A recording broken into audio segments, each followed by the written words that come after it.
सभी लोगों के माइंड में एक ही डाउट है, सर कैसा रहा एग्ज़ाम, कितने इसकी कट ऑफ जाएगी। हमने इतने अटेम्प्ट किए, किसी ने 20 अटेम्प्ट किए, किसी ने 25 अटेम्प्ट किए हैं। मैं खुद भी दे के आया, ये मेरा सेल्फ एनालिसिस है। मैंने आपको बताया भी था कि मैं एग्ज़ाम दे के आऊँगा। उसके बाद ये मेरा खुद का एक्सपीरियंस, मेरा सेल्फ एनालिसिस में बताऊँगा कि मेरा एग्ज़ाम कैसा रहा, कैसे क्वेश्चन पूछे गए थे, क्या इसकी एक्चुअल में कट ऑफ एक एस्टिमेट के अनुसार हो सकता है इतनी जाए या तो नहीं भी जाए। इन बिटवीन हम बात करेंगे। हमारे साथ मोहित भी यहाँ पे है ना, ये भी आपको बताएंगे कि इनका एक्सपीरियंस कैसा रहा। हालांकि हमारे स्टूडेंट है मोहित है ना, काफ़ी बढ़िया इनका रहा। अब देखेंगे कैसा रहा, आप ही वो तो लास्ट में बताएंगे, रिजल्ट बताएगा बढ़िया रहा है नहीं रहा, आपका बढ़िया रहा या नहीं रहा। देखते हम लोग एग्जाम का एनालिसिस करेंगे, एक अथेंटिक एनालिसिस में दे रहा हूँ, मेरा सेल्फ एनालिसिस, क्योंकि ये मैंने 8वीं बार मेरा अटेम्प्ट दिया है मैंने, है ना। ये मेरा 8वां अटेम्प्ट था और लगभग 6-7 तक मैं लगभग 4 या 5 तक मैंने तैयारी की थी। उसके बाद तो फिर मैं बच्चों के एनालिसिस के लिए, आप लोगों के लिए, ताकि आपको एक पता चल जाए कि एग्जाम का पैटर्न किस प्रकार से आता है। देखो सबसे पहली बात, पेपर स्टार्ट हुआ, रीजनिंग से स्टार्ट हुआ था, है ना। तो रीजनिंग में पूछा गया था, इक्वालिटी के 3 क्वेश्चन आए थे, है ना। जो बच्चे इन फ्यूचर देखेंगे या तो जो बच्चे इसको देख रहे हैं प्रॉपर, यहाँ पे इक्वालिटी इनइक्वालिटी के 3 क्वेश्चन आए थे। इनपुट आउटपुट आया था आपका, नंबर वाला सिस्टम आया था, है ना। सीटिंग अरेंजमेंट आया था, सर्कुलर वाला आया था उसमें। और उसके साथ साथ सर्कुलर में मतलब इस प्रकार से भी दिया था सीटिंग अरेंजमेंट की, किसी की नॉर्थ डायरेक्शन, किसी की मतलब साउथ डायरेक्शन, है ना, इस प्रकार में भी दिया था। पजल आया था, फ्लोर बेस्ड पजल आई थी वहाँ पे, मंथ की बेस भी पजल आई थी, है ना, मंथ बेस पे, हाँ इस टाइप से भी आया था। और 2 वेरिएबल, है ना, इस प्रकार से पजल वगैरह आई थी। और डिस्टेंस डायरेक्शन वाले क्वेश्चन आए थे, और सिलॉक्स के 3 क्वेश्चन आए थे, इक्वालिटी इनइक्वालिटी 3 और सिलॉक्स के 3 क्वेश्चन आए थे। लेकिन यहाँ पे इस बार हमारा मिसिंग रहा चाइना, कोडिंग हमारा नहीं आया था इस बार, कोडिंग का सर एक क्वेश्चन आया था। कोडिंग, हाँ एक ही क्वेश्चन आया था। ब्लड रिलेशन का भी एक ही क्वेश्चन, अच्छा एक ही क्वेश्चन आया था, है ना। देखो इस प्रकार से आए थे। तो रीजनिंग का ऐसा सिस्टम रहा। देखो क्या होता है कि मतलब जो चाइना कोडिंग नहीं है तो किसी के लिए भी नहीं है यहाँ पे। तो रीजनिंग में देखो मैक्सिमम बच्चों ने, कुछ बच्चों ने अटेम्प्ट किए भी है, लेकिन उसके उनके अनुसार कट ऑफ डिसाइड नहीं होगी। 20% बच्चे ऐसे हैं कि जिन्होंने 25 से 30 के बीच भी लगाए हैं, है ना। मैंने खुद ने एनालिसिस के बच्चों से पूछा भी कि कितने मतलब उन्होंने अटेम्प्ट किया, तो 25 से 30 काफ़ी बच्चों ने अटेम्प्ट भी किए हैं, मतलब 20% लोगों ने वहाँ पे। लेकिन ध्यान रखना कि मैक्सिमम में 80% बच्चे ऐसे हैं कि जिन्होंने रीजनिंग में अटेम्प्ट जो किए हैं 15 से लगा के 20 के बीच अटेम्प्ट किए हैं, है ना। कितने परसेंट बच्चों ने, 80% बच्चों ने 15 से लगा के 20 के बीच रीजनिंग में क्वेश्चन अटेम्प्ट किए हैं।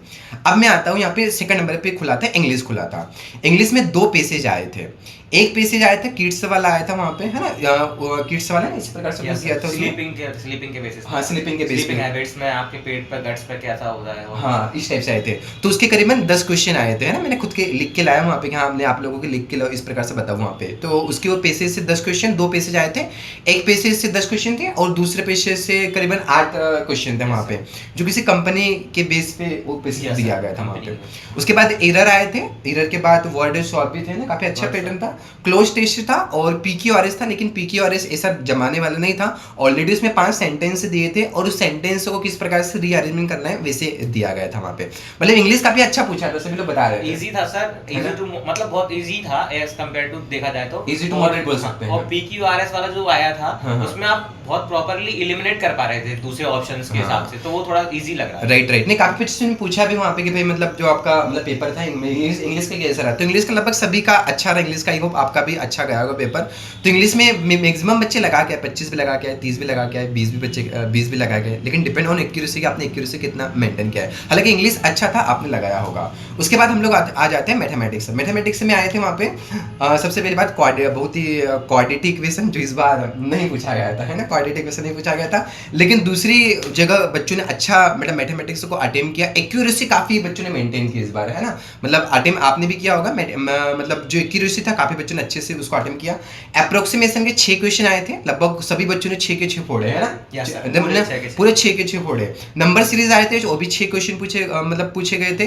किसी ने 6 भी बनाया, किसी ने 5 भी बनाया। वहाँ पे मैंने खुद भी 5 बनाया, है ना। चलिए सर मैंने पूरे 6 बनाए और 6 पूरे सही। क्या बात है। अप्रोक्सीमेशन पूरे 6 सही, 6 सही, गुड। और सर्कल आया था, मतलब सर्कल वाला डी आई था, डबल वेरिएबल वाला आया था, मतलब डबल है ना, डबल सर्कुलर वाला आया था वहाँ पे, डी आई की बात कर रहे हैं वहाँ पे। उसके बाद आपका बार ग्राफ वाला डी आई भी आया था, है ना, और एक केसलेस डी आई भी आया गया था। तो इस प्रकार से मैथमेटिक्स से पूछा गया था, लेकिन रीजनिंग में चाइना कोडिंग इस बार नहीं पूछा गया था। और मैथमेटिक्स की बात करें तो मैथमेटिक्स में क्वाड्रेटिक इक्वेशन इस बार नहीं पूछा गया था, लेकिन अप्रोक्सीमेशन और नंबर सीरीज ने बहुत अच्छे से बच्चों को हैंडल किया वहाँ पे, ताकि बच्चों एकदम अच्छे से उसको मतलब मान के चलो कि ऑथेंटिक क्वेश्चन लगा के 100%। जो अपना डीआई वाला पोर्शन था वो भी काफी बच्चों ने अच्छे किया। मतलब ये मान के चलो कि मतलब मैथमेटिक्स में भी बच्चों ने करीबन 12 से लगा के 18 के 20 मैक्सिमम बच्चों ने लगाया करके आए। तो देखो मैंने यहाँ पे बताया, आप लोगों को एस्टिमेट बताया कि भाई रीजनिंग में 80% बच्चे ऐसे जिन्होंने 15 से 20 के बीच 80% बच्चों ने लगाया ना। मैथमेटिक्स में भी बच्चों ने 12 से 18 के बीच यहाँ पे लगाया, और इंग्लिश में तो काफ़ी बच्चों ने अच्छे से किया भी वहाँ पे। तो इस प्रकार से एक प्रॉपर एक एनालिसिस मैंने आपको दिया मेरे बेस के अकॉर्डिंग। यहाँ पे यदि देखो सीटें यदि बढ़ती है तो कट ऑफ इसकी जा सकती है, मतलब सीटें यदि बढ़ती है मतलब 500 की समथिंग होती है तो 35 से 40 के बीच रहने वाली है। यदि ये मान के चलो कि सीटें यदि 346 जितने भी है 346 पे ही यदि रहती है, 350 पे ही यदि रहती है, तो कट ऑफ ये मान के चलो कि 40 तक या 38 से 40 42 इसके इर्द गिर्द रहने वाले। लेकिन हाँ नंबर ऑफ वैकेंसी बढ़ती है तो डेफिनेटली क्या होगा 35 से 40 के बीच कट ऑफ इसकी रहेगी यहाँ पे, है ना, इसके ज़्यादा ऊपर कट ऑफ नहीं जाएगी। और सेक्शनल कट ऑफ रीजनिंग का ये मान के चलो कि करीबन 6 या 7 या 8 नंबर के समथिंग रहेगा, 6 इससे ज़्यादा कट ऑफ नहीं जाने वाले। इंग्लिश का भी मतलब 5-6 से समथिंग है ना, इससे ज़्यादा नहीं, क्योंकि कंपेरेटिव पिछली बार जैसे इंग्लिश पूछा गया था। मैथमेटिक्स जो था मैथमेटिक्स में बड़ी मुश्किल से 3 या 4 के समथिंग कट ऑफ इसकी रहेगी यहाँ पे। तो एक व्यू पॉइंट मैंने आपको ओवरऑल दे दिया है। आपका कैसा रहा मोहित पेपर?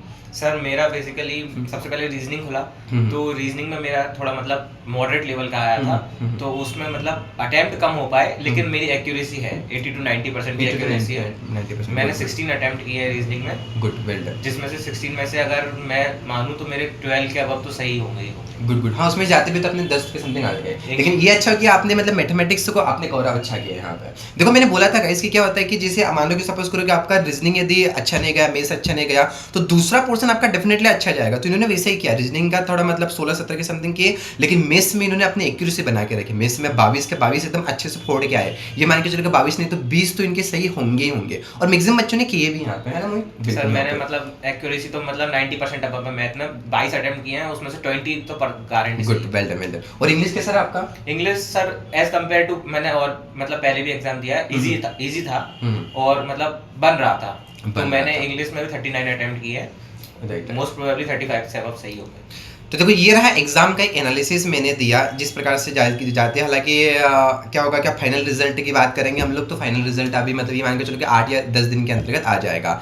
अब रहा बात यहाँ पे मेंस का कि मोहित हम मेंस स्टार्ट करेंगे नहीं करे, तो मेंस डेफिनेटली आप लोग स्टार्ट कर दो। मंडे से मैं यूट्यूब पे आप लोगों के लिए सेशन लेके आ रहा हूँ। आप लोगों को ऑफलाइन क्लासेस सुबह से मैं ले लूंगा, है ना, 3-4 घंटे क्लासेस एकदम बढ़िया अपन करेंगे।